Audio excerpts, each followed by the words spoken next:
Dün akşam saatlerinde İsrail'in işgali altında bulunan ve Dürzi nüfusunun yaşandığı Golan Tepelerindeki Mecdel Şems'teki roket saldırısını ve İsrail'in bundan sonra neler yapacağına dair konuları konuşacağız, değerlendireceğiz. Akademisyen Doktor Barın Kayaoğlu bizimle birlikte. Sayın Kayaoğlu, yayınımıza hoş geldiniz. Teşekkür ederim Sayın Güner. İyi yayınlar, iyi pazarlar. Çok teşekkür ediyorum. İyi bir pazara başlarken Orta Doğu'dan ne yazık ki hemen hemen her akşam olduğu gibi kötü bir haber geldi. Roketin atılan bölgede Golan Tepeleri zaten işgali altında baktığımız zaman İsrail tarafından. Roketin düştüğü yerde Yahudi Ulus Devleti yasasına göre ikinci sınıf vatandaş konumunda bulunan Dürziler yaşıyor. İsrail kesin bir dille roketi Hizbullah attı diyor. Hizbullah karşı açıklamasında ise olayın bizle bağlantısı yok diye bir açıklama yaptı. Enteresandır.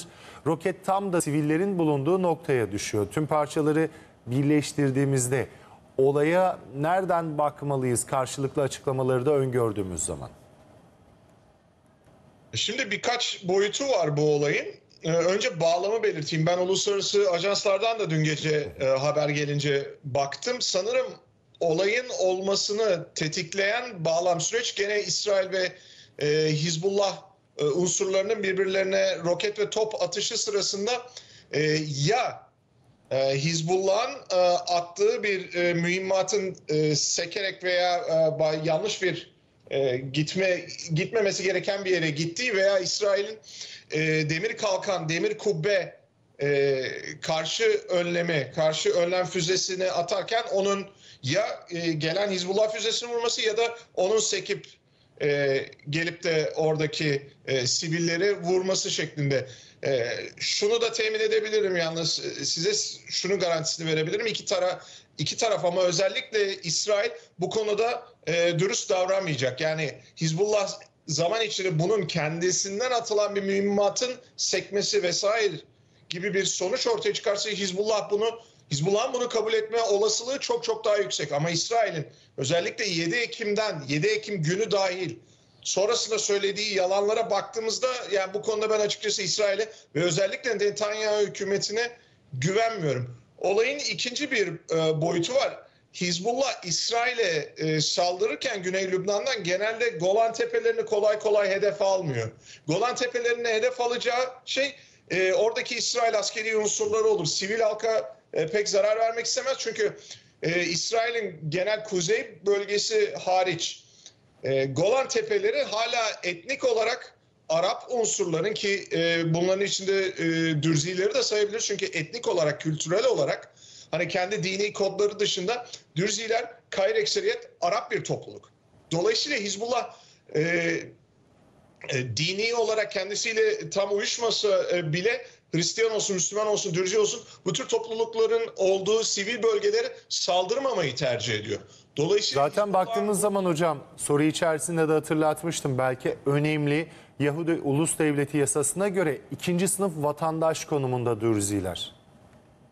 Aynen. İsrail devleti vatandaşı olabilir Yahudi olmayanlar ancak dediğiniz gibi aynı haklara haiz olmuyorlar. Müslümanların yakın zamana kadar askerlik yapmasını bile beklemedikleri gibi bunu engelliyordu İsrail vatandaşı Hristiyanların ve Yahudilerin. Dürzilere biraz daha fazla güveniyor İsrail devleti ama Mecdel Şems bölgesiyle ilgili ilginç bir detay vereyim. 1980'lerden beri Golan Tepelerinde 1967'de İsrail Golan Tepelerini Suriye'den ele geçirmişti, işgal etmişti. Hala o bölgede nüfusun çok çok önemli bir kısmı Arap, Müslüman, Hristiyan ve Dürzi. Bunlara 80'lerden beri vatandaşlık hakkı veriyor ama Mecdel Şems'e halkın sadece %10'u, Dürzi halkın sadece %10'u İsrail vatandaşı olmuş. Yani burada hala İsrail işgalini kabul etmeyen bir irade var. Bu da bu açıdan önemli bir detay.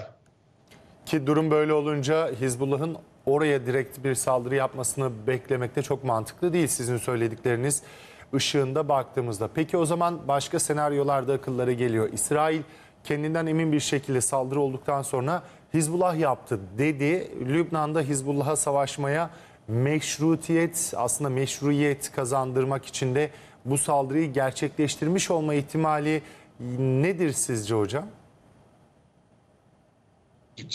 Tam olarak aslında sorunuz cevabı da içeriyordu Samet Bey. Yani baktığınızda ordu sözcüsü Daniel Hagari, Başbakan Netanyahu'nun kendisi, Maliye Bakanı Smotrich ki kendisi hani Netanyahu zaten aşırı sağ bir unsur.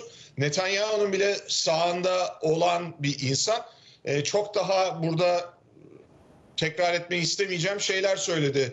Hizbullah lideri Hasan Nasrallah'la ilgili. Yani sanki bekliyorlardı, bu olduğunda da sanki ellerinde konuşma kartları da hazırdı gibi bir izlenim elde ediyor insan. Yani bunu düşünmeden edemiyoruz açıkçası. İsrail buna hazırlıklı mıydı? Fazla mı hazırlıklıydı? Ama şunu da unutmayalım.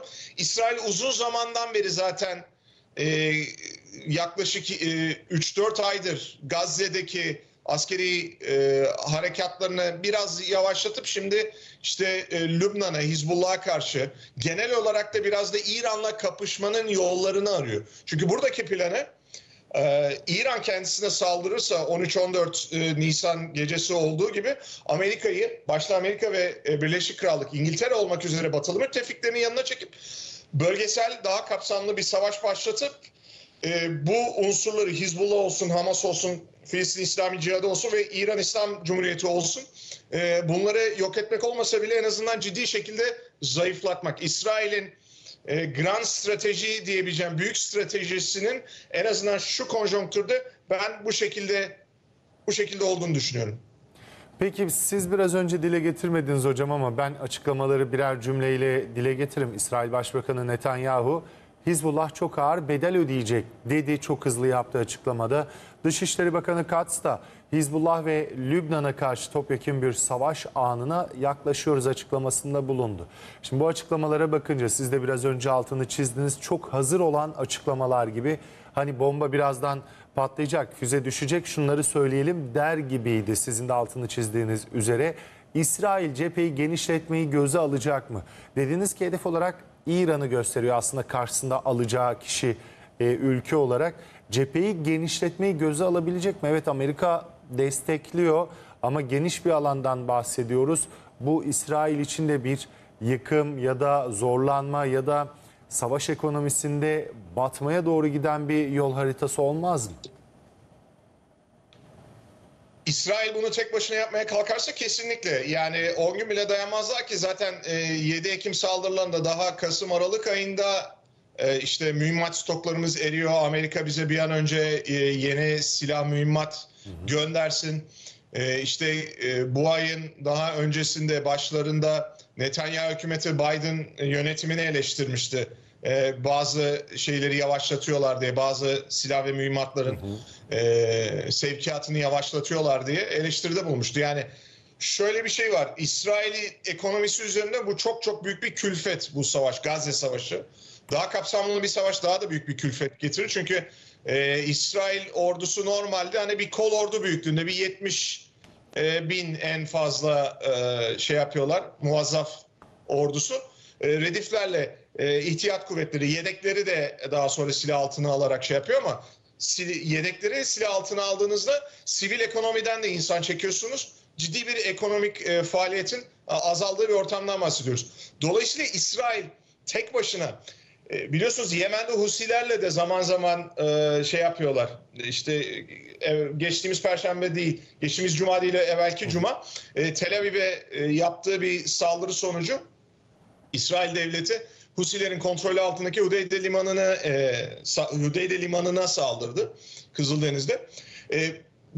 Bu tür harekatları sınırlı bir şekilde yapacak gücü var İsrail'in ama aynı anda hem Yemen'de Husilerle, hem Lübnan'da Hizbullah'la, Gazze'de Hamas'la, İslami Cihat'la savaşına ve sivillere verdiği zarara devam eder. Bir yandan da çok konuşulmuyor ama Batı Şeria'da yaptıkları da hiç öyle yenilir yutulur cinsten şeyler değil. Üzerine bir de İran cephesini açmaya kalkarsa ki 13-14 Nisan'da İran'ın doğrudan saldırısı sonucu biliyorsunuz İsrail'de daha sınırlı bir harekat düzenlemişti İran'a karşı. Bunların hepsinin altından kalkıp yani bugün dünyada bunu zaten yapabilecek bir ülke yok Amerika dışında. Dolayısıyla İsrail'in kesinlikle eğer böylesi bir savaşın kapsamını genişletecek bir pozisyon içine girerse muhakkak Amerika'yı yanında görmesi lazım. Tabii Amerika'da da seçim var, seçimler var Kasım ayında. Bu ne kadar olası bundan da pek emin değilim açıkçası. Bir senaryo çizdik şimdi topyekün savaşa İsrail girerse ne olur diye. İsrail tarafından baktık ama bu velev ki İsrail topyekün savaşa girdi diyelim. Yine bir senaryo üzerinden Hizbullah buna ne kadar hazır? Daha önce de savaşan ve ağır yara alan Lübnan bunu kaldırabilir mi? Aynı şekilde diğer taraftan sormuş olayım. Sorularınızı hemen kısa cevaplarını vereyim. 2 ile başlayalım. Lübnan bunu kaldırabilir mi? Hayır. Lübnan zaten şu an çok kırılgan bir durumda. Cumhurbaşkanı seçemiyorlar. 2 yıla yakındır. Ekonomisi çok zor durumda. Lübnan sosyoekonomik olarak böyle bir savaşın ve siyasi olarak böyle bir savaşın altından kalkacak durumda değil. Birinci sorunuzsa Hizbullah konusunda evet. Hizbullah'ın tüm ağır silah stoğuna rağmen her zaman İsrail'le asimetrik düzeyde savaşacağını unutmayalım. Hani Hizbullah sonuçta profesyonel bir ordu gibi de artık işlev görüyor ama hala bir milis örgütü. Farklı unsurları var ama Hizbullah'ın şöyle bir avantajı var. 2006'da İsrail'le yaptıkları son büyük savaştan beri çok ciddi bir şekilde İran'ın da desteğiyle balistik füze üretiyorlar. Yakın zamana kadar bunların sayılarının 40-50 bin olduğu söyleniyordu. Şimdi 100 binden hatta 300 bin farklı boyut, güç ve menzilde balistik füze stoğuna sahip olduğu söyleniyor Hizbullah. İsrail bunları tıpkı 7 Ekim saldırısını Hamas'a yaptığı gibi hızlı bir şekilde bu stokların yerlerini bulup yok etse bile Hizbullah'ın o kadar direnme gücünü o kadar çabuk bir şekilde kıramayacağını da öngörebiliriz. 10 ay oldu neredeyse Gazze Savaşı'nı İsrail başlatalı ve hala Gazze'de çatışmalar bitmiş değil. Çok daha zorlu bir arazide, çok daha eğitimli ve inisiyatifin de savunanda olacağı, burada Hizbullah'tan bahsediyorum, bir alandan bahsediyoruz. İsrail 2006'da yaptığı gibi Hizbullah'a yapacağı saldırıyı bir kara harekatıyla pekiştirmeye kalkarsa ve tıpkı Golan'da yaptığı gibi, tıpkı Gazze'de yapacağını söylediği gibi, tıpkı Batı Şeria'da fiilen yaptığı gibi bir ilhak sürecine girerse burada Hizbullah'ın da gerek kendisini savunma gerek Lübnan'ı savunma noktasında çok daha sert bir direniş göstereceğini bekleyebiliriz. Bunu da yapacak kabiliyete sahip Hizbullah. Hamas'tan çok daha kuvvetli bir örgüt sonuçta. Daha da planlı ve hazırlıklı da diyebiliriz belki ek olarak hocam, siz de katılıyorsanız. Peki şunu söylemek istiyorum. Netanyahu'nun bir açıklaması vardı. Kasım 2023'te şu sözü söylemişti. Arap liderlere şunu söylüyorum. Çıkarlarınızı, iktidarınızı korumak istiyorsanız tek bir şey yapmalısınız. Sessiz kalın. Bu sözleri Netanyahu söyledi. Hem de neredeyse Gazze'ye saldırılarından çok kısa bir süre sonra Kasım ayında bunu söyledi. Şimdi buna baktığımız zaman İsrail bir yandan İran'a karşı Müslüman ülkelerle işbirliği içindeydi. 6 gün savaşlarını düşünürsek çünkü Netanyahu geçmişteki açıklamalarından bunu çıkartarak söyleyebiliyoruz. Bir yandan da Müslüman bir ülkede insanlar katledilirken diğer Arap ülkeleri bugün için söylüyorum derin bir sessizlik içinde. Hatta Netanyahu'nun bu açıklamasına bile neredeyse karşılık bile verilmedi. Çok yüksek perdeden bir açıklama. Arap ülkeleri açısından baktığımızda bu neyin çıkarı? Arap ülkeleri bu katliama neden sessiz kalıyor hocam? Hatta bu cümleye şunu da ekleyeyim izninizle. Ürdün'e de başka bir parantez açmamız gerekiyor. Ürdün İsrail'in yanında. Şimdi Ürdün, İsrail yanına oraya ben bir parantez açayım. Lütfen. Ürdün burada İsrail'in yani Hamas söz konusu olduğunda Hamas'a da özellikle Kral Abdullah'ın çok da bayılmadığı biliniyor. Ürdün şu şekilde İsrail'in yanında özellikle 13-14 Nisan gecesi yapılan İran saldırısını düşündüğünüzde kendi hava sahasının izinsiz bir şekilde bu saldırıda kullanılmasına bir anlamda tepki olarak Amerika'nın, İngiltere'nin, Fransa'nın, İsrail'in kendi hava sahası üzerinde önleyici karşı saldırı, gelen balistik füzelere, dronlara karşı önlem almasına bir anlamda müsaade etti. Ama savaşın başında aslında, hatta İsrail'in kara harekatı başlamadan önce Kral Abdullah kendisi çok ciddi şekilde uyarılarda bulundu bu noktada. Başka ülkeler de var tabii. Bu eleştirinin belki tarafı olabilecek. Birleşik Arap Emirlikleri olsun, Suudi Arabistan olsun. Arap dünyası içinde gerek siyasi gerek ekonomik olarak çok ciddi nüfuzu olan ülkeler.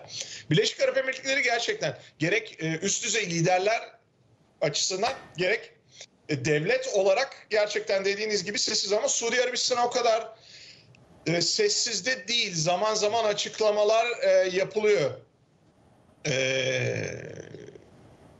Ne kadar güçlü Mescid-i Aksa, Kubbetü Sahra'nın İsrail'in yaptığı şeyleri eleştiren Suudi Dışişleri Bakanlığı çok ciddi bildirgeler yayınlıyor. Evet, ne Kral Selman ne Veliaht Prens Muhammed Bin Selman doğrudan sert ifadeler kullanmıyorlar belki Cumhurbaşkanımız gibi, ama şu da var.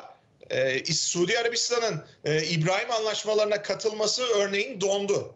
Suudi Arabistan bu savaş devam ettiği müddetçe ve İsrail iki devletli bir çözüme kendisini adamadığı müddetçe, ayrıca Amerika'da sivil nükleer programı dahil Suudi Arabistan'ın Suudi Arabistan'a tıpkı İsrail'e, tıpkı Mısır'a verdiği gibi resmi güvenlik garantileri vermeden bu İbrahim anlaşmalarına katılmayacağını gösterdi. Arap dünyasından bile tepki var aslında İsrail'e karşı ve en Batı yanlısı, en İsrail'le ilişkileri iyi tutmak isteyen Arap ülkeleri nezdinde de bu var. Ben tam 7 Ekim saldırılarından hemen sonra Birleşik Arap Emirlikleri'ndeydim. Bir iş ziyareti için gitmiştim.